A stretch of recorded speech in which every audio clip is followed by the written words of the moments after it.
All right, guys. So we're going to take a look at Laura Knight Ryder in an appeals court talking about the confession and what, issues she has with it. All right. But before that, I wanted to go ahead and briefly tell you guys what I've been working on. All right. So this is a playlist that I've made recently. All right. And it is a complete Stephen Avery and Brendan Dassey timeline. So this playlist is going to consist of any relevant information that has to do with the Teresa Halbach case. All right. Not the case that he was accused of a long time ago. We're not focusing on anything there. We may end up, making a playlist for that later on. All right. But for this, like, we're only focusing on things that are relevant to this specific case for this playlist right here. All right. So one thing that I am definitely trying to avoid, all right, with this playlist is any ideas of it being biased. All right. And that's one of the biggest problems people had with Making a Murder because, well, they left out, all kinds of vital information, right? And I understand that sentiment. However, if you look at it from their point of view, all right, going by what they saw and the way that they perceived everything, right? You have to look at it from their perspective. Okay. Um, they focused on the main criteria, the things they thought were important and relevant. All right. Because if you have the mindset that the police framed Stephen Avery and Brendan Dassey, then at that point, Stephen Avery's past is irrelevant. All that stuff is just irrelevant because, you know, the crime didn't happen the way that the police are saying it did. You know what I'm saying? So that's what we really have to focus on. Um, Now, that's not to say I'm totally behind making a murder or anything like that. So ultimately, here's what I think. Um, you know, the two different communities should both be able to come together and have conversations about this, right? There is no reason why, one side should shut the other side out completely and just say, you know what, we don't care what you think, all right? That is not helping anything. you know, New Scott, someone I've been watching for quite a while, he just made a video, talking about this kind of thing, right? And what he's basically, he basically said the same thing. Don't be afraid to have conversations. You know, but the main point that I want to get across here is at the end of the day, Stephen Avery could be the worst person on the planet. All right. That is not proof of guilt of this specific crime. It does, you know, give more credibility to the charges. All right. So I'm not saying it's completely irrelevant and we shouldn't listen to it at all because it is relevant. All right. It does, like I said, give more credibility that it did actually happen the way the police say it did. You know what I'm saying? But, you know, we can't just focus on Stephen Avery is a monster, he's a villain, and then just completely disregard all the problems there were with the investigation. All right. And so I think that's like one of the biggest defining factors here between the two communities. All right. So you have one community who focuses on the investigation and the way all that played out, and then the other side who only focuses on Stephen Avery and Brendan Dassey. All right.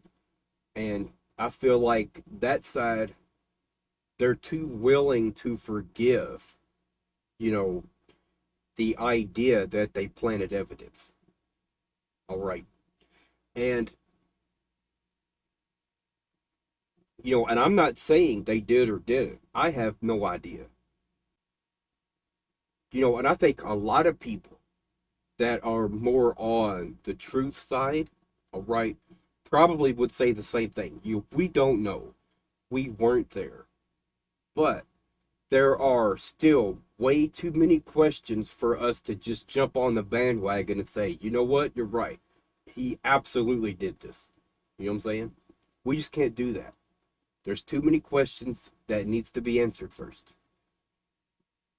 And in the interest of justice, I think that's worth doing. This is about justice and the truth. This is about finding out what exactly happened. Because like I said, there's still too many questions. And I think this playlist right here might actually help to answer some of those questions. And the reason is because I haven't seen anyone put together a complete timeline of all the different relevant factors that went into this. All the phone calls, all the interviews, all the interrogations, all the news coverage. Something else that's not going to be in here is any opinion-based commentary that is from outside sources. All right. So what I mean by that, if we have a member of either family, right, that is doing an interview and they're talking about whatever happened, that is not from outside sources. That is from someone who's speaking from their own personal experience. You know what I'm saying? So that definitely would be relevant and, something I would want to have in here. All right. Something like a video from New Scott, that's something I would not want to have in here. And the reason is, I wouldn't want anyone watching the playlist and thinking, they're trying to skew what I think to one side or the other. It's definitely not what this playlist is for. All right. Any relevant information that is authentic, whether it's good or bad, should be in this playlist. All right. So even if something is, a phone call or something where Stephen Avery's talking about something he did in his past, that's going to be in here. All right. That is from firsthand knowledge from Stephen Avery himself, from Brendan Dassey himself, anything like that. That's going to be in here. So anyone from either side should be able to watch this playlist and know that it hasn't been cherry-picked. All right. And as you can see, if you look at the dates here, 10/28/2005, 10/28/2005, 10/31/2005. So I'm actually putting everything in order. And the first little bit is in order, but there is a lot to go through.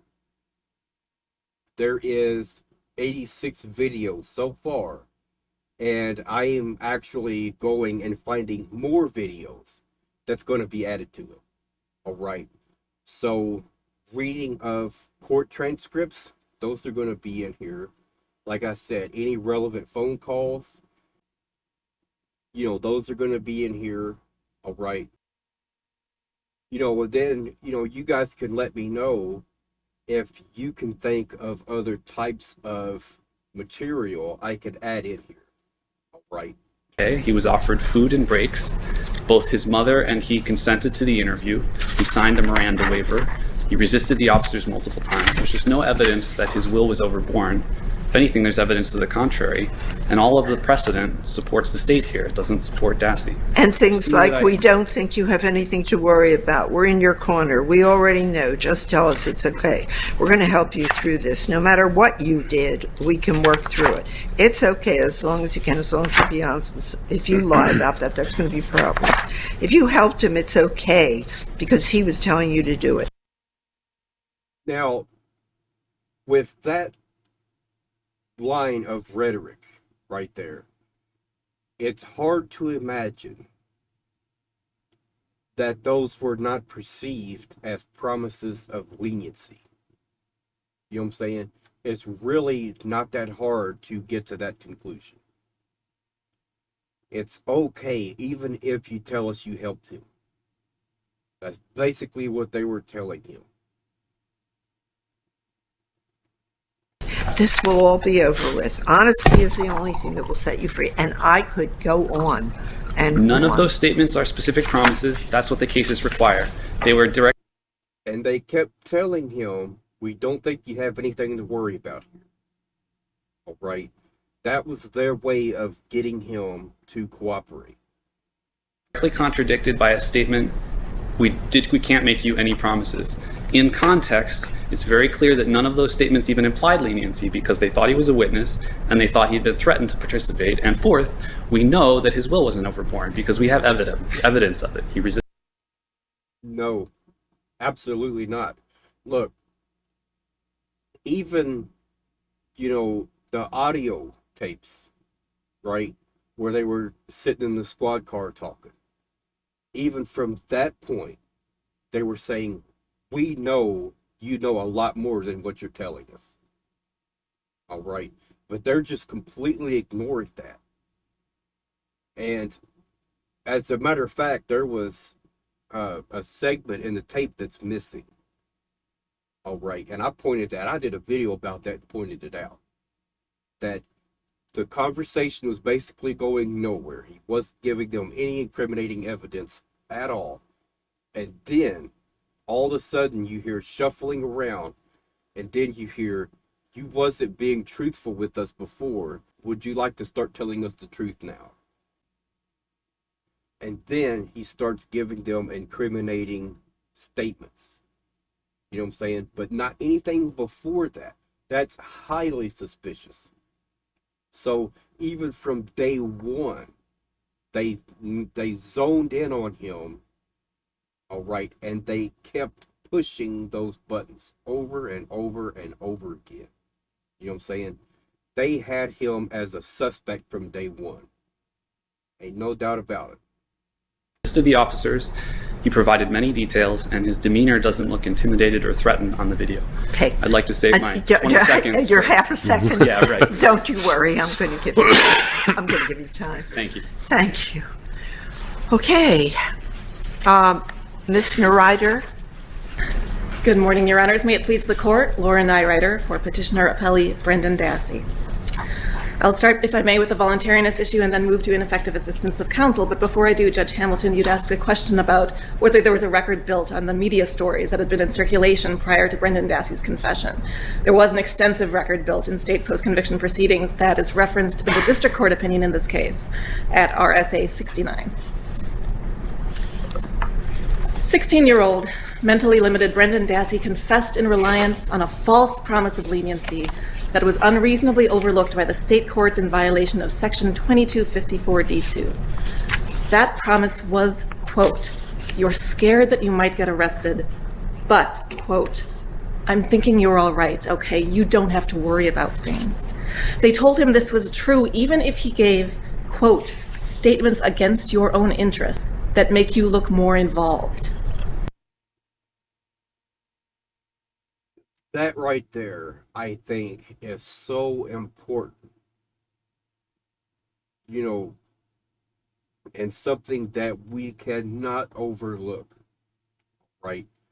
I think you're all right here, even if you give us statements that make you more involved.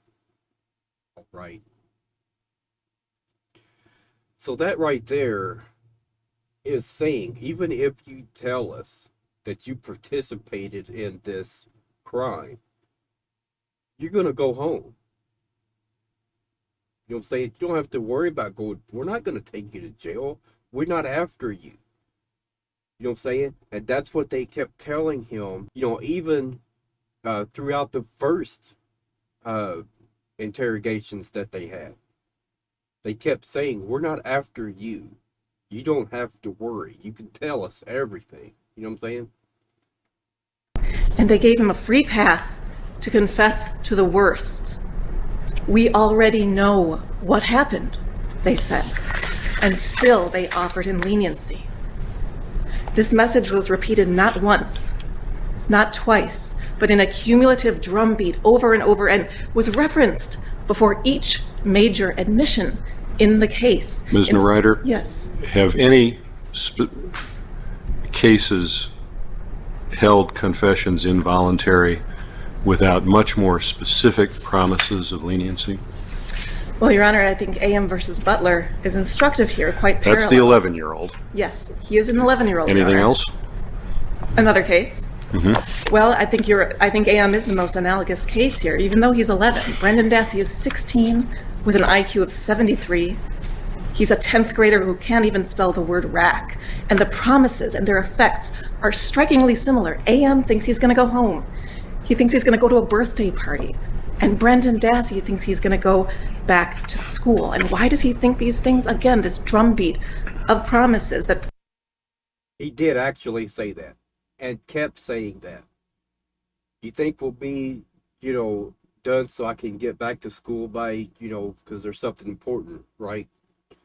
And he would not be saying that if he really thought, like, your freedom has now ended. You know what I'm saying? He wouldn't be talking about school anymore.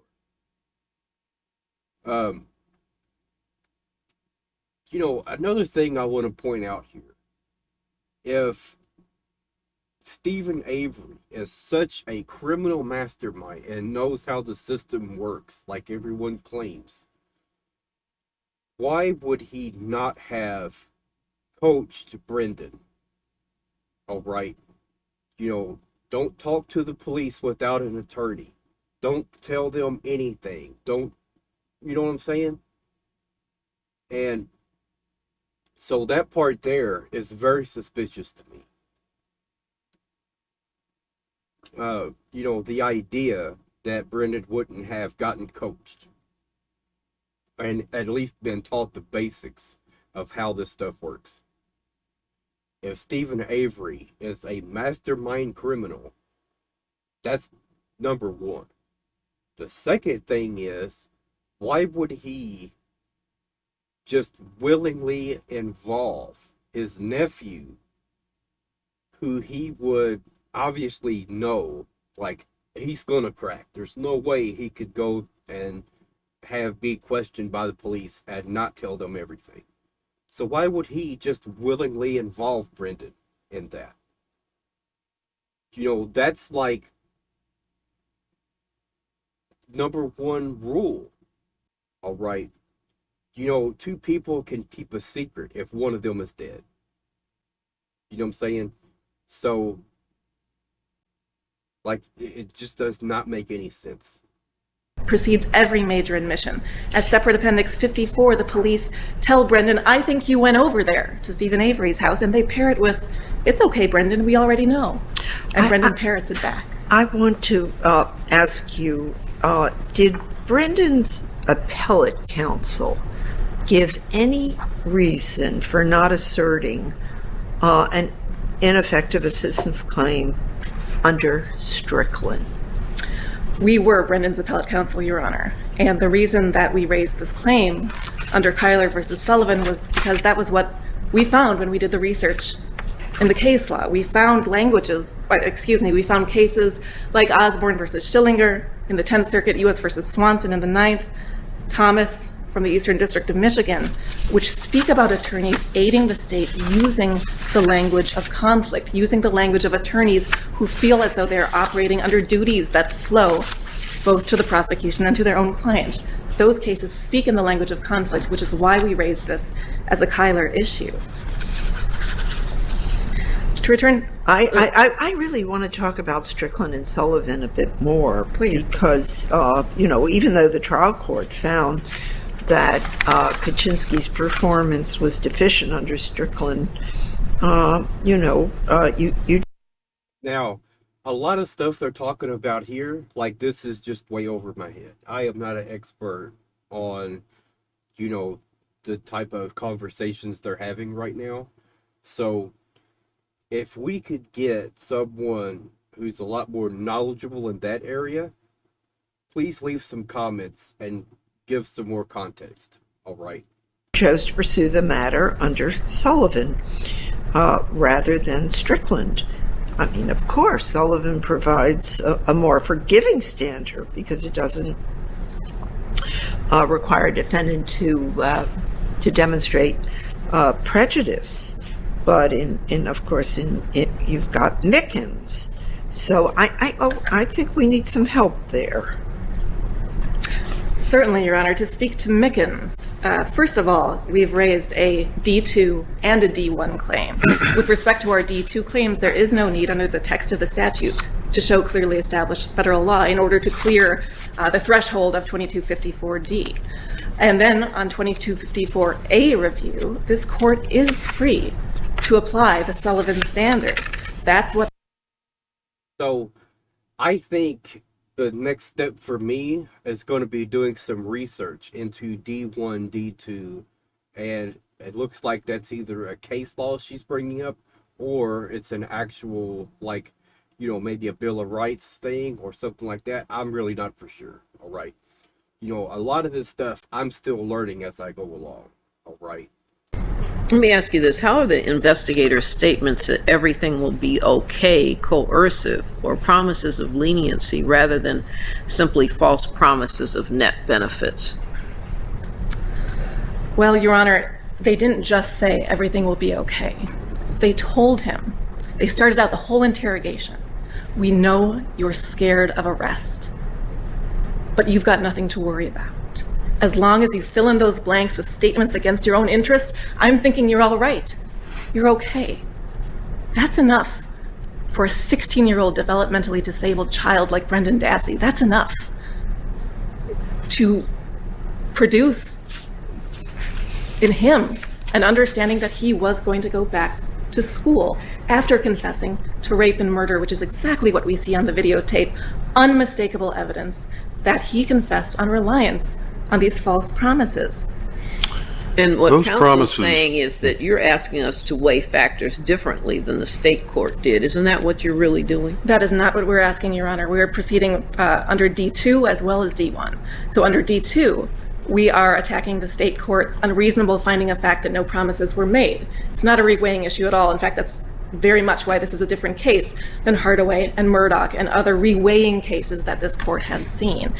And our D1 claim, too, I believe, is not a reweighing claim because it goes to the way in which the factors were originally assessed by the state court. The state court found no promises of leniency, so it never considered the true totality here. It never considered the way in which these promises interface with Brendan's vulnerabilities, his suggestibility, his concrete thinking. They never put themselves in the shoes of Brendan Dassey and thought, how would I react to that if I were Brendan Dassey? So that mix has never been weighed before until the district court in this case. That is, a really good point I think that she's making right here. Ultimately, I think it really matters how that message is perceived. And because he perceived that message as, if I just tell them what they want me to say, this will be done and I will go back to school. You know what I'm saying? I won't have to talk to them anymore. Let's just get this over with. I'll tell them whatever they want and they'll leave me alone. I think that's what he thought. You know what I'm saying? As soon as I do that, I go home and they'll leave me alone, and that's it. That's what I think. Now, that could be wrong. I wasn't there, and I'm not Brendan. I don't know. All right. You had a question. I did. what was the source of the confession to cutting Miss Halbach's throat after raping her? I'm not sure I understand your question. It's not The source? It's not news sources, is it? No, Your Honor. So it's So- either Dassey's memory or his imagination. It's not in the media. You're correct. It's either his memory or his imagination. And as the district court found, it's that sequence of the interrogation in which the interrogators are trying to get him to say. Well, it's clear he's been very resistant up to that point. He's been very reluctant. He's telling a contradictory story that doesn't make any sense, and they're calling him on it. It comes out very slowly. And That right there alone is enough to give some credibility that this is a false confession. All right. For someone to make up a story, to falsely confess to something, of course the details aren't going to line up with reality because they weren't actually there. They didn't actually do it. All right. And, we're not going to get to it here, but later on in the video, they do address that about false confessions and the myth that it just doesn't happen, like no one would ever do that. They will if they have been coerced and if that seed of leniency has been planted in their head that if you do this, you'll be fine.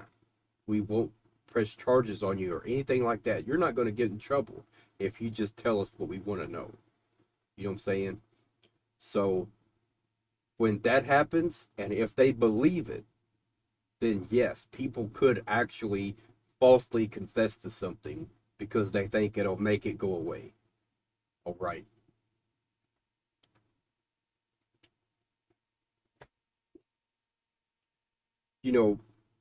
And one of the biggest criteria for establishing a false confession from a real one is guilty knowledge. All right. That is something that would substantiate the claims made in the confession. Something that only the killer would know. And we're going to do a lot more research into confessions. As a whole, we're going to look at a lot of different confessions. Right. And there's one more part I want to get to in this video where I think they're getting ready to address it. All right. And that is feeding him information that they want him to establish and then repeat that back to them. All right. That is something that no real confession should ever contain. I believe you're going to see that in a lot of false confessions. If they haven't coached the person beforehand, before they actually start recording, or anything like that. And ultimately, that's what I'm thinking happened here. I'm thinking throughout a lot of their different conversations they had, I think they were planting these seeds and telling him, okay, here's the narrative we want you to say, and then we'll leave you alone. You do this, and then we'll leave you alone. You know what I'm saying? Or at least that's the message he was getting. You got to think about what they were saying and how he would have perceived it. All right. I think that message is pretty clear. painfully, but he volunteers it. Your Honor, I would respectfully disagree. Okay. Every step of that confession, every new fact, every primary plot point is a result of suggestion. Now, it's true that after the interrogators introduce a plot point, they allow Brendan to embellish until the story veers from what they think probably happened, and A then plot they point recenter. like what? A You plot went point. inside, You went inside the house? Yes. and then And you're you- holding them responsible for all the details that come after that. I'm not holding them responsible, Your Honor, but I'm pointing out that what happened was they used false promises of leniency combined with fact feeding at every crucial step of the story. What's the fact feeding? we go. And the simple fact that he asked, what's the fact feeding about? That tells me right there, like, this guy watched that, all of the interrogations and interviews with a biased mind. All right.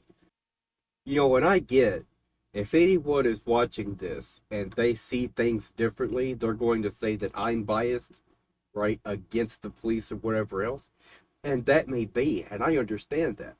But that is why I'm going to be looking at other confessions, at genuine confessions, and then confessions that were contested, and then I'm going to be looking at confessions that were actually thrown out. And then we're going to be looking into those and deep diving into confessions as a whole. All right. What makes a good confession and what makes a bad confession. Those are the two criteria we want to get to. We want to nail those facts down. Because right now, what they're getting ready to say, I stand behind 100%. Watched quite a few trials. All right. And one thing I do know is that sometimes you could have a witness giving testimony and answering questions. And if the attorney gives them leading questions, they can object to it and say leading. All right. And what they mean by that is you have to ask open-ended questions. All right. What happened next? That is an open-ended question. It is not directly obvious what you're trying to get at. You know what I'm saying? So after 2:30, what were you doing after 2:30?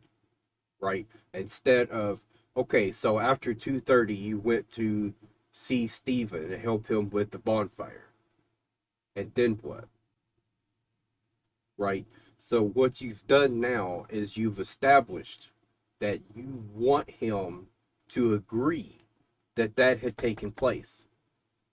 All right. Instead of letting Brendan take you to that place, to let Brendan establish that himself.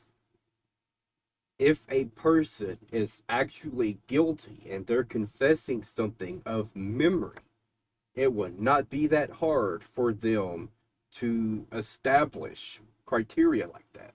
You know what I'm saying? I guess I'm having trouble with that in the early stages of the interview. Absolutely. I think you went over to Stephen Avery's house at Separate Appendix 54. You went back in that room, Separate Appendix 61. Does he ask you to rape Haldock, Separate Appendix at 60? You were there when she died, Separate Appendix 67.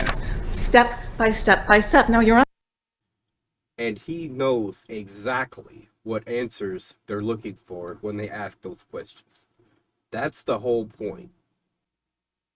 When you ask a question and it is obvious what answer you're looking for, that is not an open-ended question. All right? And that is fact-feeding. That's exactly what that is. But maybe that's normal in all confessions. So maybe that's just a big myth that fact-feeding is actually not allowed. All right? I don't think that's the case. So I am 99% sure all the information you want to come from the suspect. You want the interrogators to say as little as possible in the way of, telling them about the case and about whatever they found. You want them to tell you that, even though you already know, right? That establishes credibility. The best way to establish credibility is if someone's giving a confession. And there was a case where someone was giving a confession, right? A legitimate confession. Because of what he said, we know it was a legitimate confession. Because he said, there's a victim you don't even know about yet. And I can show you where she is. Right. That is not a coerced confession. There's no possible way he could know that unless he was actually there, or unless someone else had told him. All right. So there you go. There's no way around that one. I'm thinking that might be the Border Patrol guy that had confessed and then said, there's another victim y'all don't even know about yet. So if that's the case, I think we'll definitely be looking at that just to see what their line of questioning was. All right. And we're going to be looking for open-ended questions and leading questions. We're going to be looking for those, and we're going to call them out whenever we see those pop up. All right, especially throughout the early stages of the interrogation. All right. You know, and we can do the same thing for Brendan's interrogation. You know, and you guys could help with that too.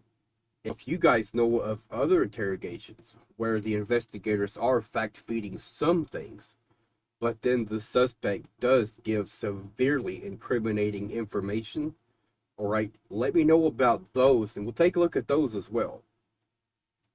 Hunter is correct that this isn't sequential. This isn't over the course of 5 minutes. After they give him each step, they allow him to try to tell a story on his own. And what does he do in those moments? He provides information that is provably untrue. He describes, after they put him in the trailer, he describes looking down that hallway and seeing Ms. Halbach shackled to a wooden headboard. But that wooden headboard, we know, has no scratches on it, has no marks, nothing that would be consistent with this horrible story of a woman being raped while she was shackled to it. There's this whole account that they allow him to spin where he's trying to guess how she was killed. This account of throat cutting and stabbing and hair cutting, a bloody scene that would be almost impossible to clean up from. But there's not a trace of forensic evidence.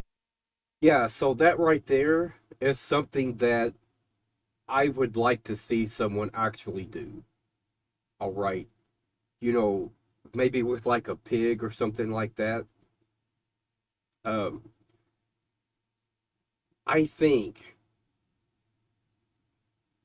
if someone were to actually recreate the circumstances and then try and, you know, clean up the crime scene and make it so that there's no evidence left behind with bleach, whatever else they want to use, and then let, you know, an independent crime lab come in and swab everything, you know, luminol everything, and look for as much evidence as they can find, and then see how well, you know, your average person could do at removing all that evidence.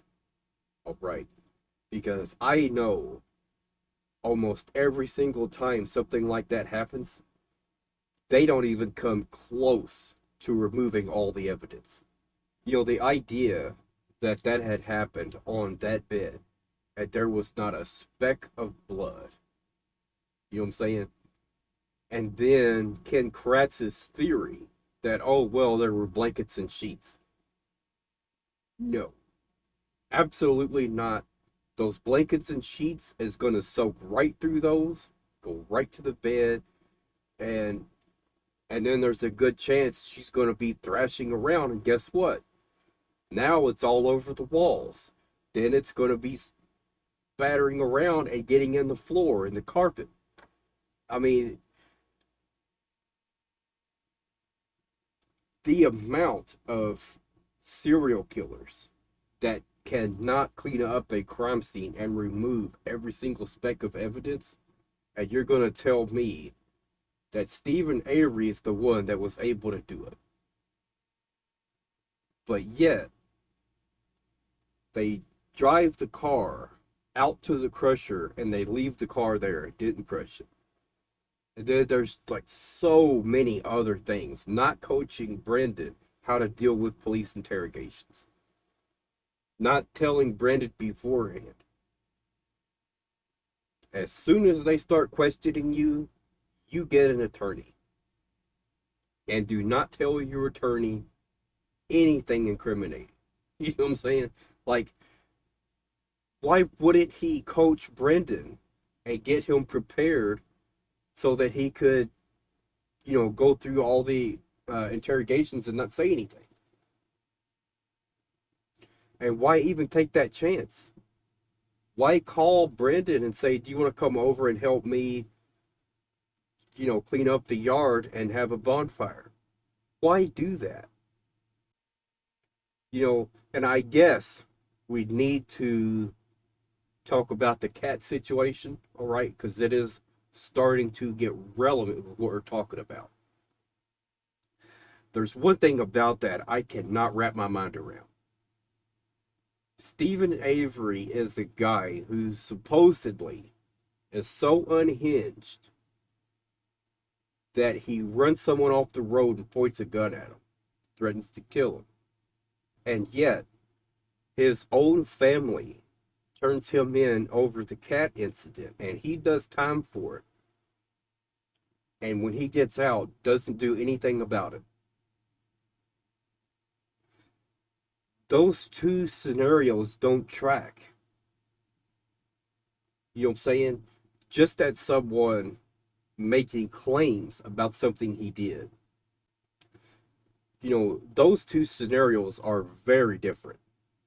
So you have someone who, I think they were just saying that within the family.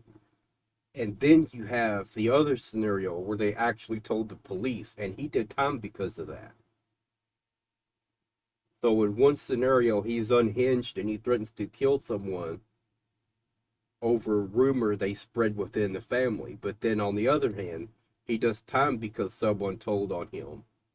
And that's okay. I'm just going to let it go. I don't understand that. How could someone be unhinged and a complete psychopath? So much so that apparently you can't even look at him the wrong way without him going off. From Teresa Halbach in that bedroom, much less Brendan Dassey. So these moments where they're allowing him to spin on his own are provably untrue, or they are like clockwork from the media. It's when things begin to spin off the rails too much that they bring him back. What came from the media? Many things, Your Honor. The fact that her RAV4 was found on the salvage yard property. The fact that she was there that day. The fact that her bones were found in the bonfire pit behind Stephen Avery's house. Many aspects like that, which many people in the state of Wisconsin knew. And of course, it was established in the state post-conviction record that, of course, Brendan and his family were watching the news about what was happening to their relative and to their home. Let me take you to closing arguments for a moment, because in closing arguments, So the last thing I'm going to say about this case, y'all, I am completely on the fence. All right. I don't know for a fact that they either are guilty or that they're not guilty. I have no idea. All right. For everything that looks bad on one side, there's just as much that looks bad on the other. All right. So, by all means, if you can tell me anything that points to guilt other than Stephen is a bad person, I am all for it. All right. The only thing I would say is, like, we can have some mutual respect, though. All right. I won't gaslight you. Don't gaslight me. All right. I am trying to be as unbiased as possible. All right. And what I will say, the level of cooperation with this police department and investigators and everyone else, like, it is unreal. So I get that, and I understand why it's so hard for a lot of people to believe, and it's hard for me to believe. And if you really, dig into it enough, you end up at the place where could an entire police department be behind an actual murder? To have actually killed Teresa just to frame Stephen. Like, that is so bizarre. And it's so hard to believe that a police department could do such a thing. And I get that. But at the same time, because there is any credibility whatsoever that it looks like that might have actually happened, we need to investigate that. Like, we can't just ignore that. You know what I'm saying? You know, we can't just blindly trust authority figures. We can't. We have to question everything. I think there's like two different mentalities. There's several different mentalities that goes into this. All right. You know, one of them is very trusting of authority figures. And that's not a bad thing. But when someone brings up something to them that says certain authority figures are corrupt, like, they don't want to hear it because that goes against their core beliefs. Our authority figures are doing a good job. All right. And I understand that, but at the same time, you have to listen to everything. One person cannot know every single thing that's going on in the world. You know what I'm saying? It's just not going to work out that way. And I think that's why, like, both the communities should be able to come together and have some real conversations. All right. Instead of just trying to gaslight each other to end the conversation because it makes them uncomfortable. I don't mind having conversations that makes me uncomfortable. So for me, like, I don't care what side of the argument you're on, I want to have a conversation with you. All right. And I believe there's a lot of us that are leaning more toward the truth side. We're able to have a conversation. All right. The gaslighting is not helpful.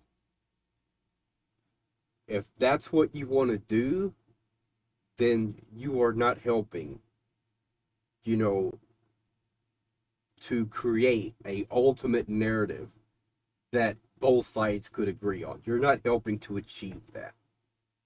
You know what I'm saying? And that's the ultimate goal.